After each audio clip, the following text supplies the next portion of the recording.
नमस्कार साथियों। आज प्रश्नावली 5.3 की 5.3 इसमें क्या है जो लगभग इसमें 11वें सवाल तक हो गए थे अपने क्वेश्चन। अब इसका 12वां देखना, 12वां 13वां 14वां तीन में से एक क्वेश्चन कोई ना कोई पेपर में आएगा, जरूर आएगा। तो देखो इसे किस प्रकार करेंगे।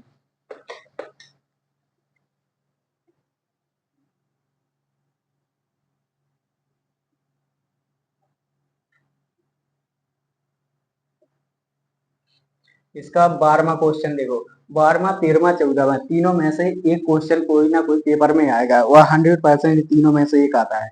तो इसमें कहा है कि 40 घन पूर्णांकों का योग ज्ञात कीजिए जो 6 से विभाज्य है। यानी 40, यानी उसने पदों की संख्या उसने कह दी कि 40 है, लेकिन अंतिम पद नहीं कहा उसने कितना है। और उसने कहा 6 से जो विभाज्य है, तो 6 से विभाज्य देखो पहले कौन कौन है। एक तो पहले 6, फिर 12, फिर 18, डॉट डॉट डॉट डॉट चलता रहेगा, ठीक है। और यहाँ पर कितने 40 घन पूर्णांक, यानी ए बराबर है इसमें कितना है, ए बराबर 6, और डी बराबर 12 माइनस 6 बराबर ए भी 6 है, और ए डी। अब यहाँ पर एन बराबर कितना है 40। उसने पहले ही दे दी कि एन बराबर 40 घन पूर्णांकों का ज्ञान योग ज्ञात कीजिए, ठीक है। अब देखो इसमें क्या करना है। अब इसमें इसमें सीधा सीधा सूत्र लगा दो, 40 घन पूर्णांकों का योग ज्ञात करना है। ए डी सबका मान है। चलो देखो, एस 40 बराबर एन बटे 2 two a plus n minus 1 into t, ठीक है। अब देखो एन एन बराबर कितना है 40 बटे 2 टू ए बराबर 6 प्लस एन, यहाँ पर एन का मान 40 है, 40 माइनस 1 इंटू टी बराबर 6। यहाँ पर देखो 2 से कटा 20 आ गया, 6 दूनी 12 प्लस 39 गुणा 6। यहाँ पर देखो 20 गुणा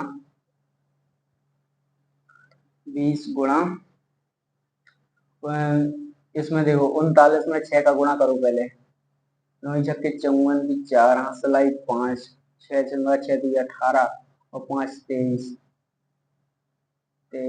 यहाँ पर 23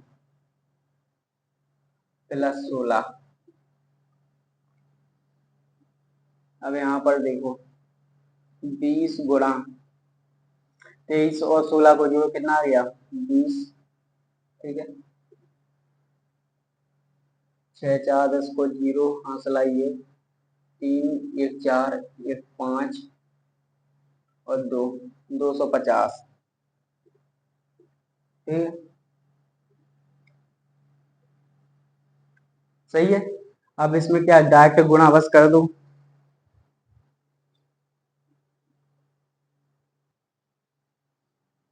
एक सेकंड, यहाँ पर 16 नहीं है, यहाँ पर 6 दूनी 12, यहाँ पर 12 प्लस कितना 9 छक्के 54 की 4, हाथ सलाई 5, 6 6 6 3 18, 18 से 19 20 21 22 23, ठीक है। अब इसमें क्या करना 12 जोड़ना है। अब इसमें 12 जोड़ो कितना आ गया 6 4 2, ठीक है। अब इसमें 20 का गुणा करना है केवल। तो देखो यहाँ पर 2 का 6 दूनी 12 की 2, हंसलाइए 4 दूनी 8, 2 दूनी 4, ठीक है। ये अपना आंसर आ गया 4820। 6 दूनी 12, 12 की 2, 4 दूनी 8, नहीं 4920, ठीक है। ये अपना आंसर आ गया। उसने क्या कहा था 20 वो 40 घन पूर्णांकों का योग ज्ञात कीजिए 6 से विभाज्य है। तो हमने यहाँ पर पूरा निकाल दिया। अब इसका 13वां क्वेश्चन है, 8 के प्रथम 15 गुणजों का योग ज्ञात करना है। ये 8 के प्रथम 15 गुणजों का योग, तो ये तो जैसे देख लो, ये तीनों सवाल हम करवा रहे हैं क्योंकि तीनों पेपर में आने लायक हैं।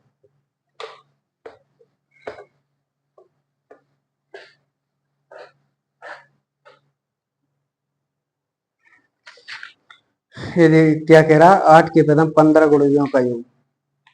8 के प्रथम 15 गुणज कौन कौन होंगे? 8 16 8 8 16 8 3 24 ऐसे होंगे। पहला 8 होगा, फिर 16 होगा, फिर 24 होगा, डॉट डॉट डॉट डॉट। ठीक है, यहाँ पर क्या है, ए बराबर 8, डी बराबर भी 8 है, और एन बराबर कितना है, उसने कितना 15 निकालने के लिए कहा है, एन बराबर 15 है, क्योंकि उसने 15 गुणजों का योग निकालने के लिए कहा है। ठीक है, अब देखो, अब इसमें क्या करना है, एन बराबर 15। अब इसमें डायरेक्ट सूत्र लगा दो, एस 15 बराबर एन बटे 2 two a plus n minus 1 into d. एक 15 पदों का योग का सूत्र है। ठीक है, यानी योग का सूत्र है, चाहे 15 पद का हो, 15 पद का निकालना हो या 50 पद का है, केवल ये सूत्र याद करना है, एन बटे 2 two a plus n minus 1 into d. ठीक है, जब भी योग ज्ञात करने के लिए कहे तो एन बराबर 15 बटे 2 गुणा 8 प्लस एन बराबर 15 माइनस 1 इंटू 8, डी का मान 8 है। ठीक है, तो यहाँ पर देखो 15 बटे 2, 8 दूनी 16 प्लस 15 में से एक गई 14 गुणा 8। ठीक है, 14 गुणा 8। अब यहाँ पर देखो 15 बटे 2।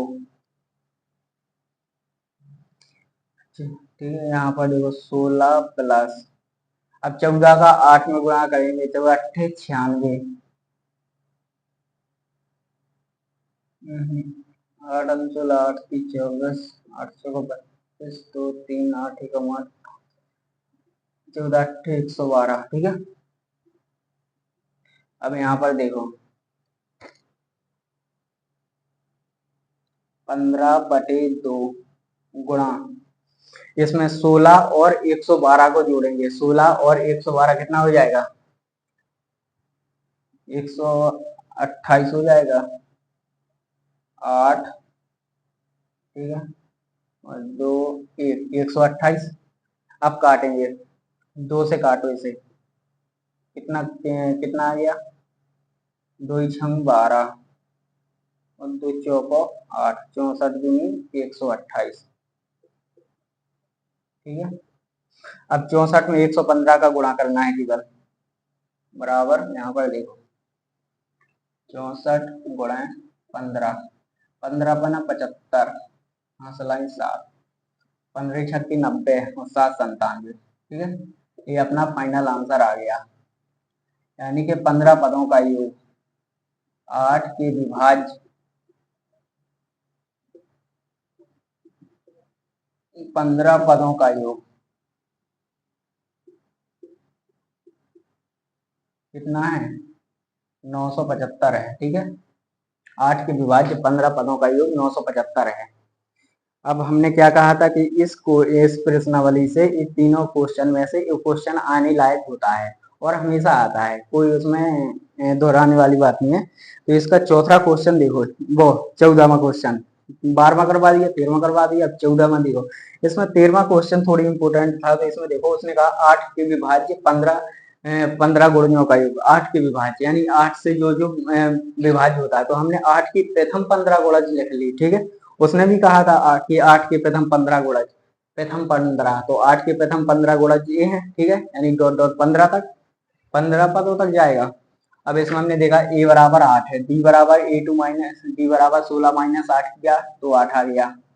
ठीक है, अब यहाँ पर n बराबर 15 उसने कहा ही था, हमने केवल सूत्र रखा, सूत्र लिख लिया और उसमें पूरी मान रख दिए और हल कर दिया, अपना आंसर आ गया। अब देखो 14वां क्वेश्चन,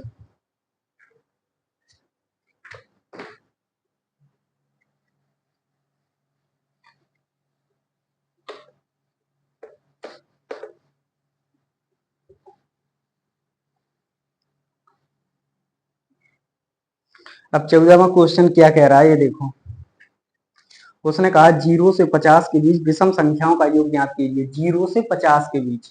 ठीक है। विषम संख्या है, तो विषम संख्या क्या है, क्या एक विषम संख्या है, हाँ विषम संख्या है, ठीक है, क्योंकि एक में केवल एक के अलावा किसी और का भाग नहीं जा रहा, मतलब भाग ही नहीं जा रहा, ठीक है। ये एक विषम संख्या है, ठीक है।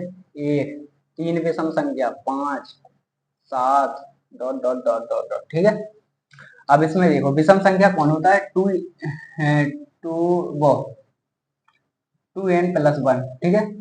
यानी कि यहाँ पर n का मान हमने एक भी रख दिया, गुणा एक कर दिया, तो कितना होगा, 2+1 = 3। n का मान हमने जैसे 10 रख दिया, 10 रख दिया, तो n 10+20, यानी 10×2=20 प्लस 1 = 21, यानी कि 2n+1 के फॉर्म में होगा, वो हमेशा क्या होगा, विषम संख्या है। जो 2n+1 के फॉर्म में होगी वो विषम संख्या है, ठीक है। अब देखो उसने कहा है कि 0 से 50 के बीच विषम संख्याओं का योग ज्ञात कीजिए। ये सवाल 0 से 50 के बीच विषम संख्या, तो हमने 0 से 50 के बीच विषम संख्या लिखी और हमें पता भी है कि 0 से 50 के बीच 1, 3, 5, 7 और कहाँ तक जाएगी 49, यानी 49 तक। 49 हमें पता है अच्छे से कि इसके पहले सम संख्या आती है और इसके बाद भी सम संख्या आती है, लेकिन उसने कहा था बीच के बीच, तो 49 क्या विषम संख्या है, और 1 से 50 के बीच भी है, यानी अंतिम पद 49 में मिल गया, ठीक है। 47 हो नहीं सकता क्योंकि 49 भी तो है अंतिम पद। तो इसमें देखो ए बराबर कितना है 1, और डी बराबर 3 - 1 = 2, और ए एन बराबर एल बराबर, ए एन क्या है, ए एन होता है अंतिम पद, और अंतिम पद को एक और एल बराबर भी लिखेंगे, तो अंतिम पद ए एन या फिर एल कुछ भी लिख दो, कितना है यहाँ पर 49, ठीक है। अब इसमें हुआ क्या दिया, इसमें पदों की संख्या, हाँ इसमें क्या नहीं दिया, पदों की संख्या नहीं दी कि कितने पद हैं, यानी 1 से 50 के बीच में विषम संख्याएं कितनी हैं। यदि हमें ये बता देता कि इतने पद तक ज्ञात कीजिए या इतनी हैं, तो हम क्या करेंगे, डायरेक्ट सूत्र लगा देंगे, कौन वाला, SN = n/2 a+l वाला। लेकिन इसमें वो नहीं है, तो हमें सबसे पहले हमारा उद्देश्य क्या है कि n का मान निकालना है कहीं ना कहीं से, क्योंकि इसमें n का मान दिया है नहीं, और सूत्र होता है संख्याओं के योग का सूत्र होता है n/2, SN = n/2 a+l, ए वाला अंतिम पद वाला सूत्र है। यहाँ पर एल क्या है, ए एन, लेकिन हमें इसमें क्या ए वाला ए दिया गया है, और डी दी ए दिया गया है, एल दिया गया है, लेकिन हमें क्या नहीं दिया, एन नहीं दिया गया, एन नहीं दिया गया ना। यानी कि दोनों सूत्र लगा के देख लो, एक सूत्र ये होता है, एक सूत्र ये होता है n/2 2a+n-1 और इंटू डी। इसमें भी क्या है n, इसमें भी n है और इसमें भी n, यानी हमें n का मान चाहिए, और n का मान कहीं ना कहीं से चाहिए, तो हमेशा क्या है, हमेशा क्वेश्चन में क्या एक मतलब कि कुछ सार छोड़ देता है कि जिसमें हम n का मान ज्ञात कर सकते हैं। तो उसने क्या, उसने इसमें क्या छोड़ दिया कि 1 से 50 के बीच, 1 से 50 के बीच कौन विषम संख्या, तो हमें 1 से 50 के बीच अंतिम पद मिल गया कि 49, अंतिम पद मिल गया कि 49 क्या है, 49 क्या है विषम संख्या है, ठीक है। तो हमें 1 से 50 के बीच, तो उसने हमें यहाँ पर सबूत के तौर पर ए एन = 49, यानी अंतिम पद मिल गया यहाँ पर। अब हम अंतिम पद से एन का मान निकालेंगे। अब अंतिम पद का सूत्र लगाओ इसमें, ए एन बराबर a+n-1 इंटू डी, ठीक है।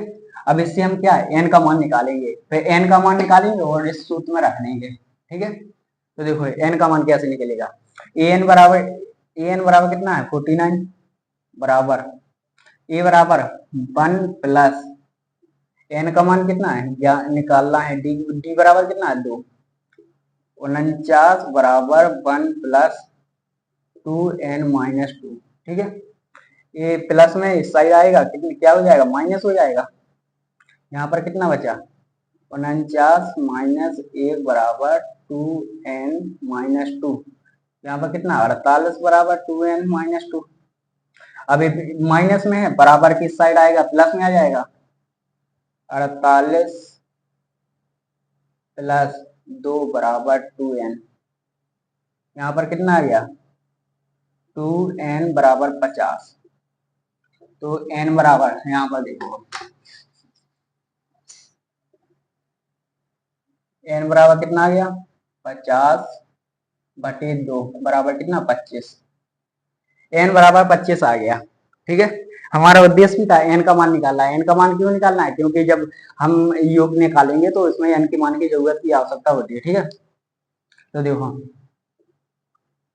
अब क्या करेंगे, अब निकालेंगे n बराबर 25 यानी एस एन बराबर, यानी कि अब हमें पता चल गया कि 1 से 50 के बीच में 25 विषम संख्याएं हैं, उनका योग ज्ञात कीजिए, यानी उनका योग ज्ञात करना है। तो हमें अच्छे से पता है कि मतलब इस सवाल में अंतिम पद दिया है, तो अंतिम पद वाला सूत्र लगा देंगे हम यहाँ पर योग ज्ञात करने के लिए। जैसे n बटे 2 और 1 प्लस एल यहाँ पर लिख दिया करो, क्योंकि ए एन बराबर ही एल होता है। ठीक है, एस एन बराबर एन का मान 25 बटे 2 बराबर 1 प्लस 49। यहाँ पर देखो 25 बटे 2 गुणा 50, 2 से काटो 25 आ गया। अब 25 गुणा 25 बराबर 625, ये अपना आंसर आ गया। यानी 1 से 50 के बीच विषम संख्याओं का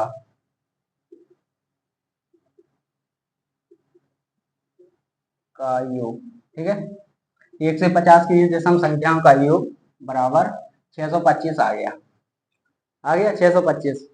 अब इसमें ज्यादा कुछ, अब इस प्रश्न वाली को हम यहीं पर समाप्त करते हैं, यानी कि अब अगला जो अपना टॉपिक चालू होगा वो होगा त्रिभुज। और त्रिभुज यदि आप लोग चाहोगे तो त्रिभुज के अलावा निर्देशांक ज्यामिति भी चालू कर सकते हैं, क्योंकि त्रिभुज जो चैप्टर है उसे बाद में भी कवर कर सकते हैं। तो हम ऐसा ही करते हैं कि त्रिभुज चैप्टर को बाद में लेते हैं, पहले निर्देशांक ज्यामिति उठा लेते हैं। ठीक है, मिलते हैं अगली वीडियो से।